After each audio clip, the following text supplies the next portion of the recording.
The diplomatic arrival, the warning klaxons echoed through the command center of Lunar Station as Admiral Sarah Chen rushed to the main observation deck.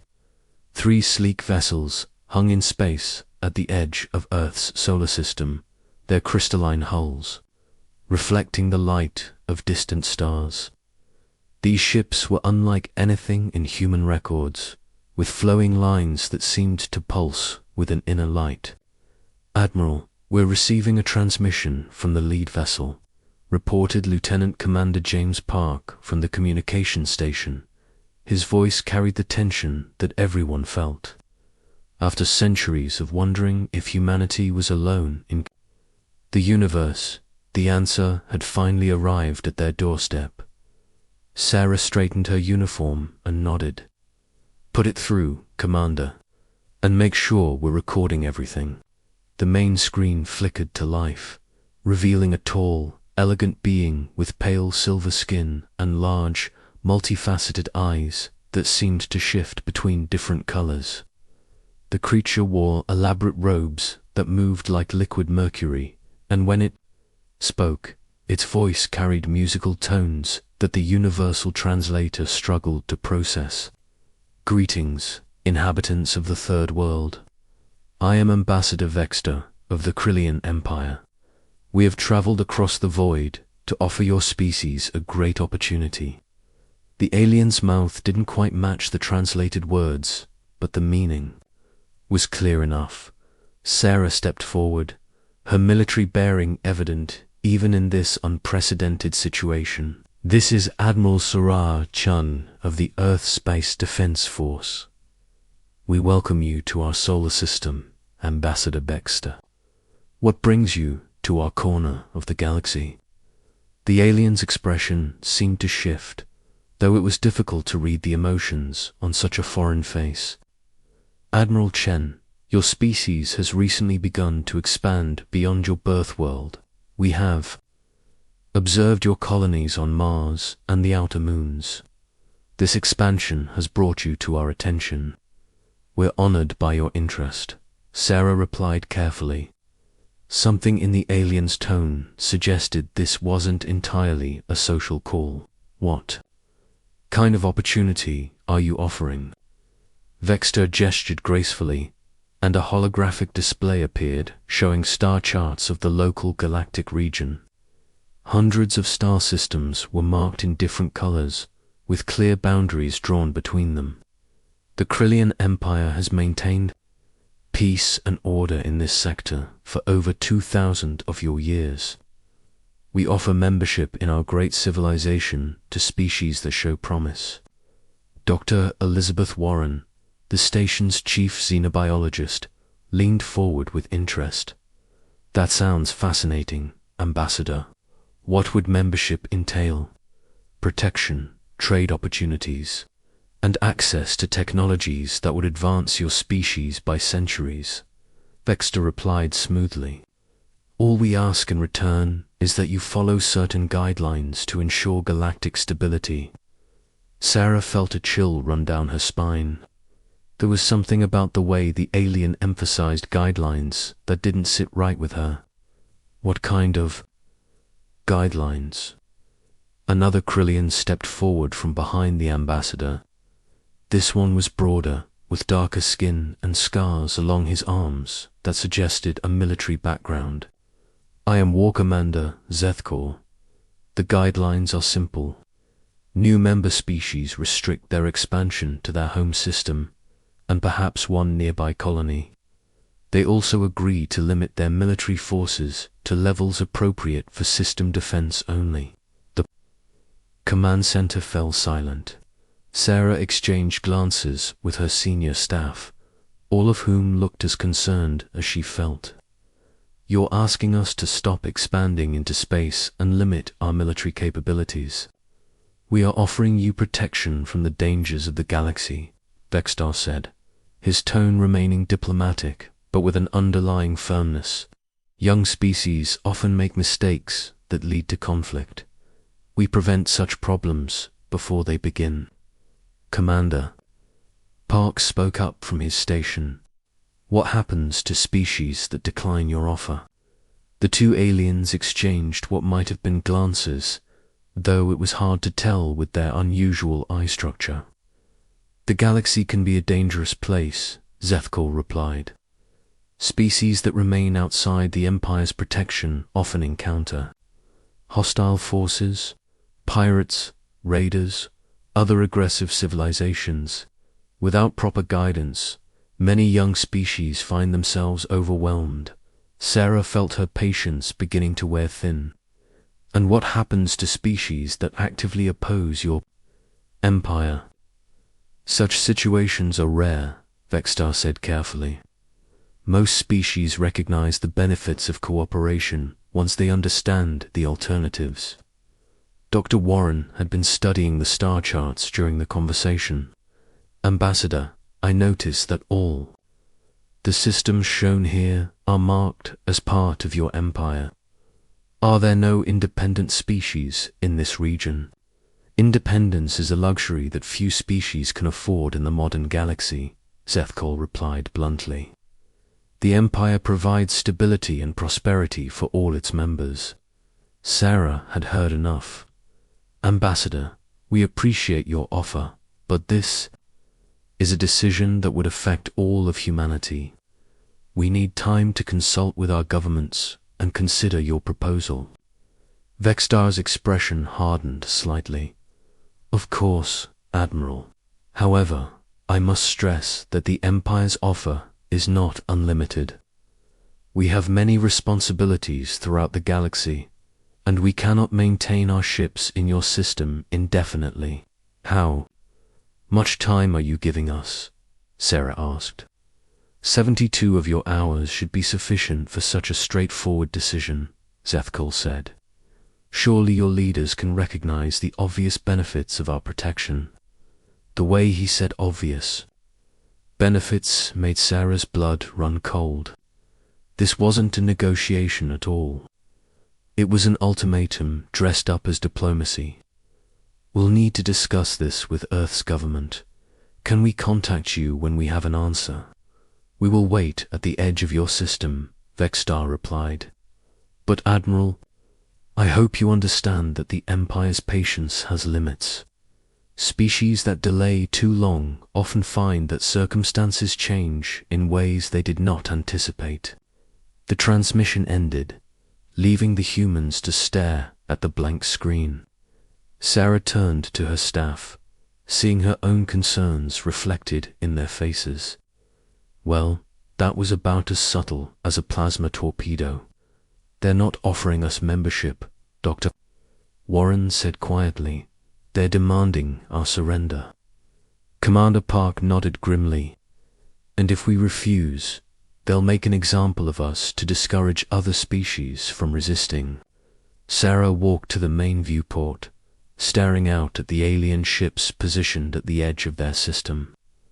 They were beautiful in their own way, but there was something predatory about how they moved through space. Get me President Martinez on the priority channel. She needs to know what we're dealing with. Already on it, Admiral, Park replied, though I have a feeling she's not going to like what we have to tell her. As the communication connection was established, Sarah found herself wondering if humanity was about to face its first interstellar war. The Krillians clearly had superior technology and probably vastly superior numbers. But they had made one crucial mistake in their assessment of humanity. They had assumed that the ships and colonies they could see represented the full extent of human military capability. Sarah knew better. Deep in the outer reaches of the solar system, beyond the range of casual observation, humanity had been preparing for this day for decades. The Krillians were about to learn that humans had a talent for surprises. 12 hours later, the emergency session of the United Earth Council had reached its conclusion. President Maria Martinez sat at the head of the conference table, surrounded by the leaders of every major nation and colony. The holographic displays showed The alien ships maintaining their position at the edge of the system, their scans constantly probing Earth's defenses. "The choice is clear," she announced to the assembled leaders. "We cannot and will not accept the Krillian Empire's terms. Humanity did not struggle for centuries to achieve interstellar travel only to surrender our freedom to the first aliens." We encounter Prime Minister Chen of the Asian Coalition nodded in agreement. The historical parallels are obvious. Throughout human history, empires have used the same tactics: offer protection from threats that they themselves represent. "But what about their superior technology?" asked Chancellor Weber of the European Federation. "Our analysts estimate their ships are at least 50 years ahead of our current capabilities." Admiral Chen, participating via hologram from Lunar Station, smiled grimly. "With respect, Chancellor, our public capabilities are 50 years behind theirs. Our actual capabilities are a different matter entirely." The room fell silent as the implications sank in. President Martinez leaned forward. "Admiral, are you saying we have military assets that aren't in the public record?" "I'm saying that humanity has been preparing for this possibility ever since we first detected signs of intelligent life in nearby systems," Sarah replied. "The Krillians have made their assessment based on what they can see. They're about to discover that humans are very good at hiding things." As if on cue, the deep space monitoring stations began reporting new contacts. Something massive was approaching from the outer rim of the solar system, moving slowly but steadily toward the inner planets. The energy signature was enormous, dwarfing anything in the known human fleet. "What is that?" President Martinez asked. Admiral Chen's smile grew wider. "That, Madam President, is humanity's answer to the Krillian Empire's ultimatum. The Colossus. Response: the bridge of the UES Leviathan was a monument to human engineering and determination, stretching nearly 2 kilometers from bow to stern. The Colossus-Class dreadnought represented the pinnacle of human military technology. Captain Marcus Torres stood at the center of the massive command deck, watching the tactical displays that showed the approaching alien vessels. "Captain, we're receiving a priority transmission from Lunar Station," reported Commander Lisa Hayes from the communications station. Around her, dozens of technicians worked at stations that controlled the ship's vast array of weapons and defensive systems. "Put Admiral Chen through," Torres replied, his voice carrying the authority of someone who had commanded the largest warship in human history for the past 3 years.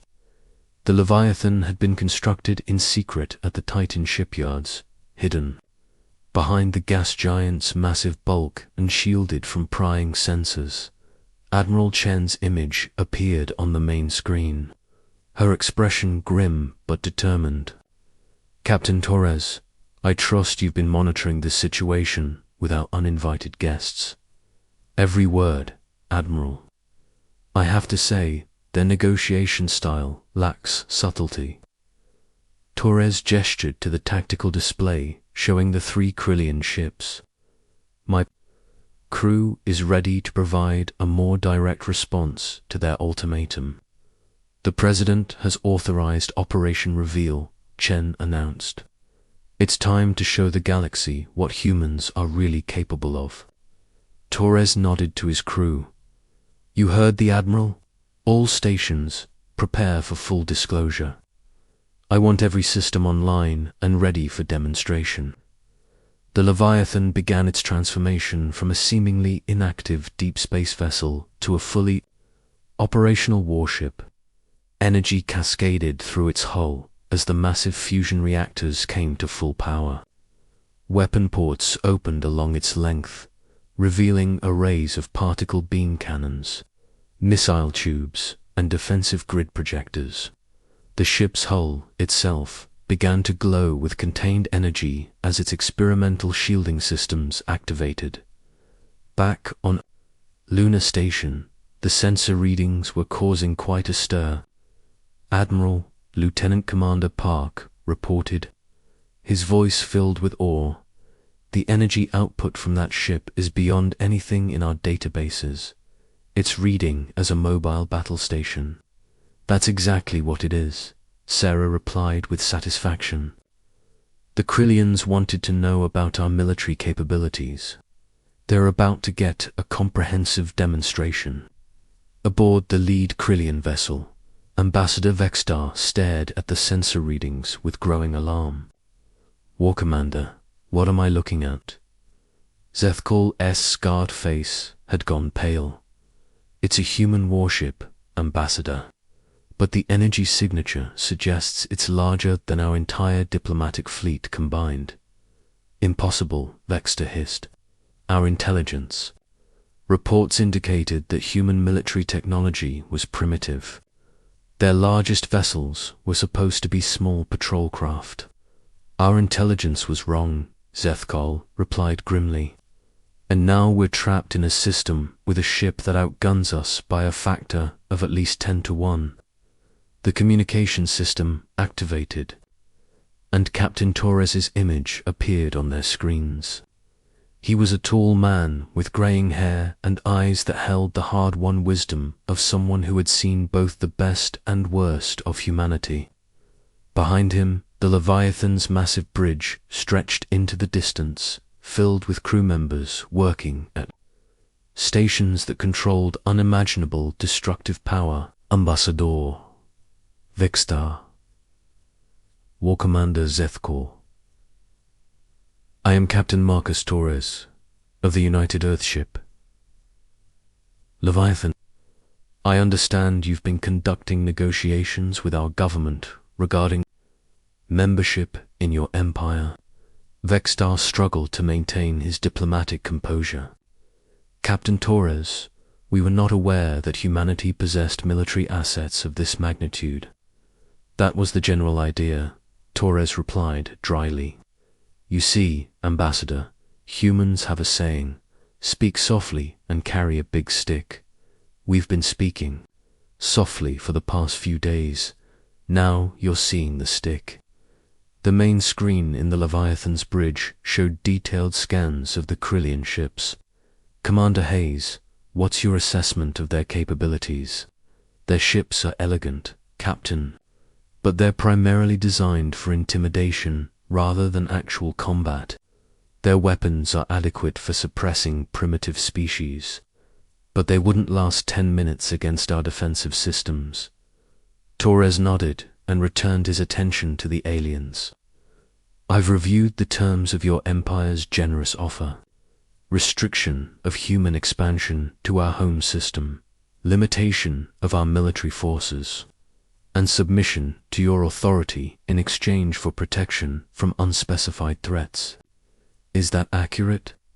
The Empire's terms are designed to ensure galactic stability, Vextar replied, though his voice lacked its earlier confidence. I'm sure they are, Torres said with a cold smile. However, I'm afraid we'll have to decline your offer. Instead, I'd like to make a counter-proposal. The bridge of the Krillian flagship fell silent. Zethkal's hand moved instinctively toward his weapons controls, but he knew it would be useless. The human ship's targeting systems were already locked onto all 3 of their vessels. Your counter-proposal? Vextar asked weakly. Torres consulted a datapad. The Krillian Empire will immediately withdraw from human space and will not return without explicit invitation. You will remove any monitoring devices you may have placed in our system, and you will update your star charts to reflect that human territory is off limits to imperial expansion. And if we refuse? Zethkal demanded, his military pride finally overcoming his tactical sense.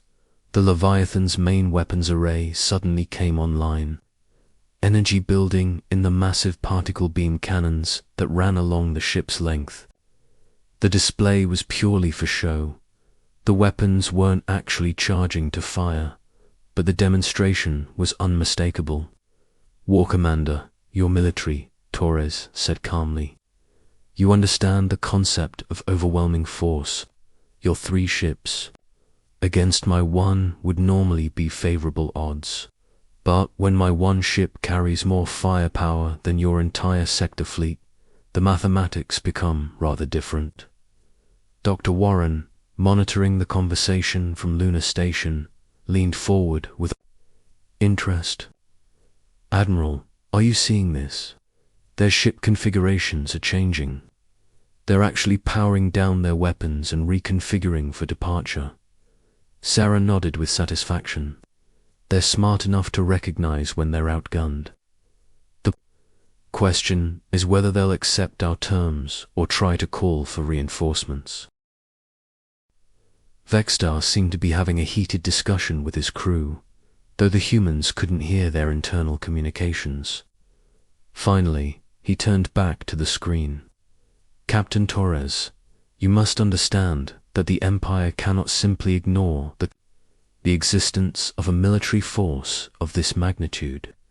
Other species will demand to know why we withdrew from human space." "That's your problem," Ambassador Torres replied. "Though I will say this, if the Empire is genuinely interested in peaceful coexistence, humanity is open to discussions. But those discussions will be between equals, not between conquerors and conquered." Commander Hayes looked up from her station.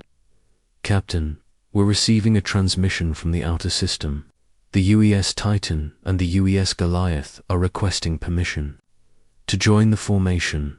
Torres allowed himself a slight smile. "Tell them to take flanking positions. I think our guests would benefit from seeing that the Leviathan isn't alone out here." 2 more massive energy signatures appeared on the sensors as the other Colossus-Class ships approached from their hidden positions. The Krillians' worst fears were confirmed. Humanity possessed not 1 but at least 3 ships of this incredible size and power. "By the void," Zethkal whispered. "They've been preparing for this for years." "Decades," Torres corrected, having overheard the comment. "You see, gentlemen, humans have a particular talent for learning from history. We've seen what happens when stronger civilizations encounter weaker ones. We decided we wouldn't be the weaker civilization." The negotiation that followed was brief and entirely different from the first one. The Krillians agreed to all human terms, updated their star charts to reflect human sovereignty, and promised to inform other species that humanity was not available for conquest. In exchange, the humans agreed not to publicize the Empire's embarrassing withdrawal and left open the possibility of future trade discussions as the 3 Krillian ships prepared to leave the system.